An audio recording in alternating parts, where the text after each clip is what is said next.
Greetings, Sigma. Welcome to Sigma Spirit, the ultimate channel for Sigma males who want to understand the infinite Sigma spirit within them. Today's video is part one of a multi-part series we're going to do, in which we analyze a character from a movie or real life and really dissect what kind of Sigma male behaviors they have, so we can implement them into our own lives. We're going to dive headfirst into Bond today, James Bond. We're going to look at the words and actions of one of my favorite Sigma male characters in order to learn all that we can so we can implement these Sigma male qualities into our lives.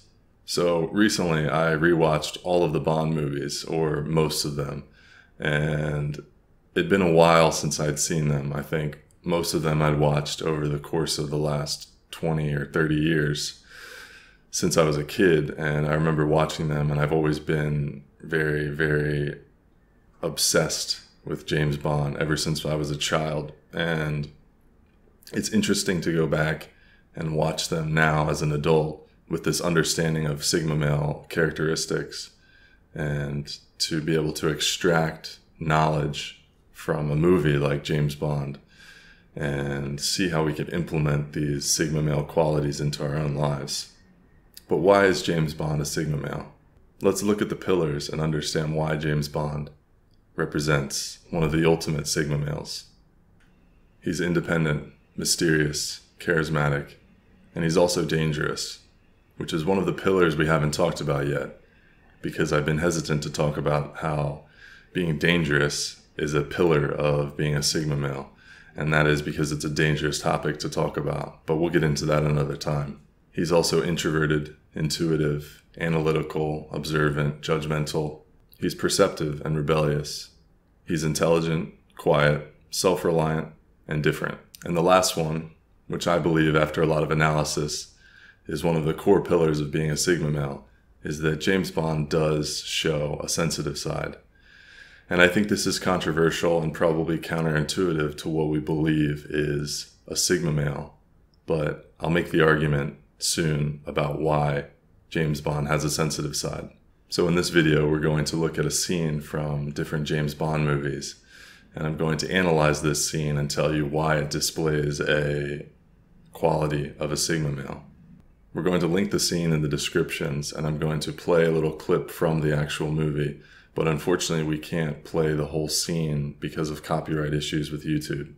But keep in mind, there have been 6 different people to play James Bond, and they've all had unique characteristics and unique personalities. And I don't think that one is more Sigma than the other, but there are definitely actors who portrayed different parts of the Sigma character.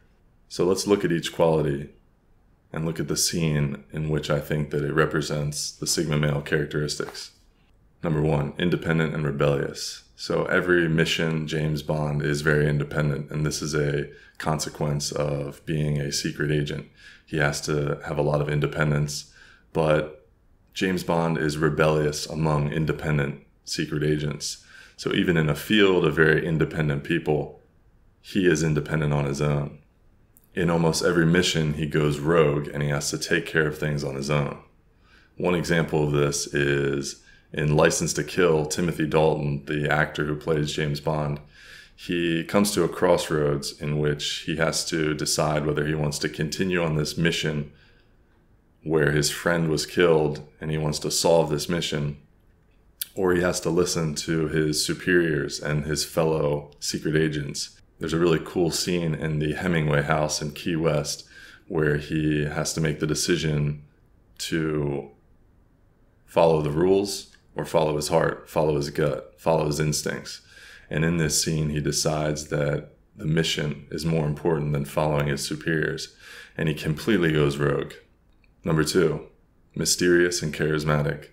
So the character trait of being dark and broody is pretty much James Bond's forte.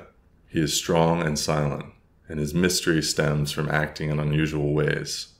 So a lot of times we have a model of how we think that people should act, and when people act in a certain way outside of that model, they are either interesting, attractive, or just someone that attracts our attention.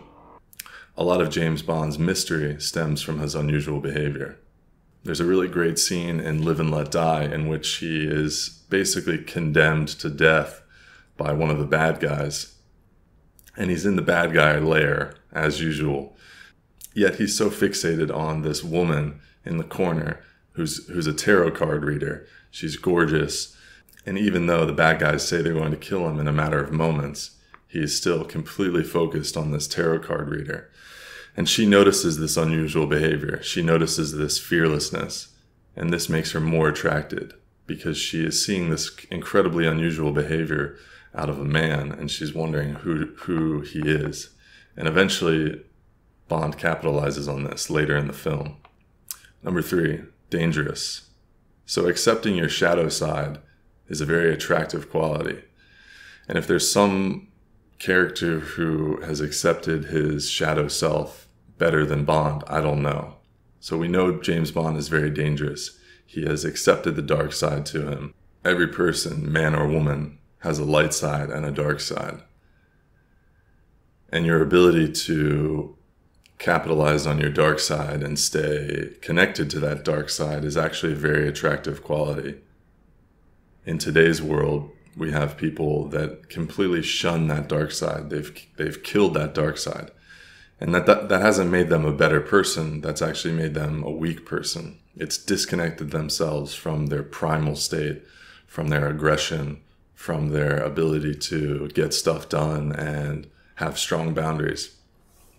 James Bond is very connected to his dark side. He knows that there is evil in the world, and he has to be evil in order to fight evil. One of my favorite scenes in the entire James Bond series is in Skyfall, where James Bond goes to Macau and he meets a very high-end escort woman who has been working in that area for her whole life. So she has been meeting some very powerful people, and they connect in the movie at a bar. And he starts to talk to her, and she's very hesitant to talk to him. She has lots of dealings with dangerous men all the time. So some guy in a suit coming to talk to her just doesn't interest her at all. But as the conversation progresses in a very dark and dangerous way, she begins to understand that he is just as dark and just as dangerous as the men that she surrounds herself with. In fact, he's just as dangerous as the people that hold her captive. And you can see that she becomes more attracted the longer that he shows that he's dangerous, the longer that he shows that he has that edge to him, that shadow side, that shadow self. He's connected to that primal side of himself, the dark side. Number 4, James Bond is introverted. So in many, if not all, the James Bond movies, there is a scene in which he goes to a casino and he wants to gamble. Every one of these scenes shares the same characteristic, the same unique quality, and that is when James Bond wants to go gamble, he goes straight for the table. There's no small talk. There's no social connections being made. He's focused on his purpose, and his purpose is very introverted. He has an introverted focus on his purpose. He's there for the game, and 99% of the onlookers don't even matter to him. Occasionally, he'll meet a woman there. There's a scene in Dr. No, Sean Connery's premiere James Bond movie, his very first James Bond movie, in which he iconically waltzes into the casino and he sits down at the table. He probably says 20 words of dialogue, and in the entire game, you see the attraction from a woman just build. And he maintains very few social connections in that scene. He has a social connection with the dealer and a little bit of a banter with the girl who's also there gambling. And in this introverted presence, this introverted focus, this quiet, cool, calm collectedness, he's actually elevating his status a lot, and he does it a lot more than if he was standing around going, "Hey, how you doing? How's your night going? Yeah. Crazy weather we're having right now. What's your favorite game?" That's the cool introverted capability of a Sigma male when he turns a quality into a strength. Number 5, he is intuitive, perceptive, observant, and analytical. He's so good at breaking people down and understanding people's motivations. My favorite example of this is when he meets Vesper Lind in Casino Royale and they meet on a train. So she works for the government, and her job is to oversee James Bond, played by Daniel Craig. And in this scene, they have their first meeting, and it is one of the most witty, dynamic, explosive, exciting, stimulating conversations in the whole James Bond series. The whole conversation is centered around them breaking each other down, and it's very deep and psychological, and yet fun and playful. And I think that that was one of my favorite examples of how a Sigma male can be analytical and deep and yet have a fun time with it. Number 6, intelligent. Throughout the entire James Bond series, we see James Bond has a lot of unique interests, and some of them aren't very cool or suave. There's things like interests in champagne and aircraft and machinery, and he has an immense knowledge of numbers and probabilities and things like physics and stuff like that. And though these things aren't very cool, they're a little bit nerdy, this intelligence is actually sexy because it gets the job done. He has a rich knowledge of seemingly uncool things. In fact, he's kind of a nerd in many ways.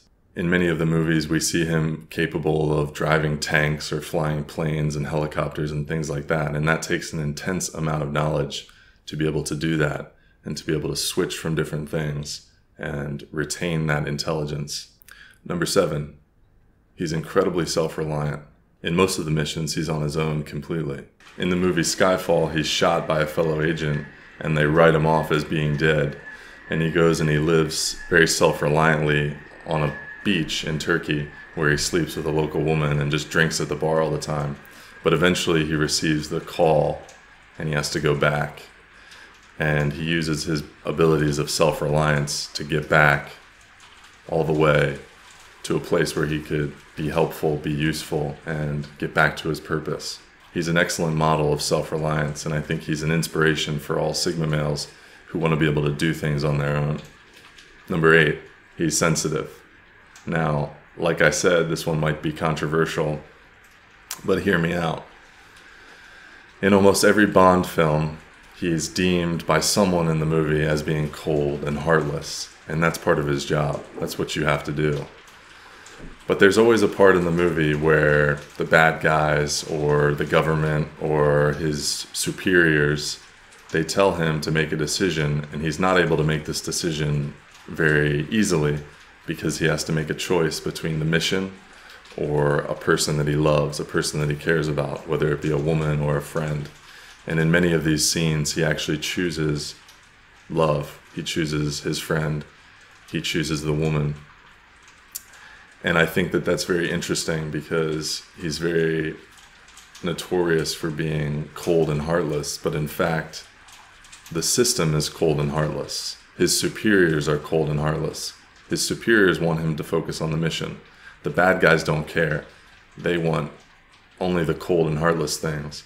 But Bond is actually the beacon of sensitivity and compassion in the entire movie. He's the one with one foot in the dark side, one foot in the light side, and he's able to bounce in between the two. And in fact, what makes him human and likable is the fact that he does these things based on his sensitivities. He does have empathy. Many missions would go a lot smoother if he actually didn't have anyone to love. The movies would be a lot less interesting if he just focused completely and pragmatically on the mission. And you can see an example of this in almost every James Bond movie out there. That's all for now. The list could go on forever. There's no shortage of scenes in which he embodies the Sigma male characteristics. Let me know in the comments below who you would like to see analyzed as a Sigma male. Who is the person that you want to embody? Who is the person that you want to learn lessons from? Be sure to subscribe so you don't miss the next inspiration analysis from Sigma Spirit.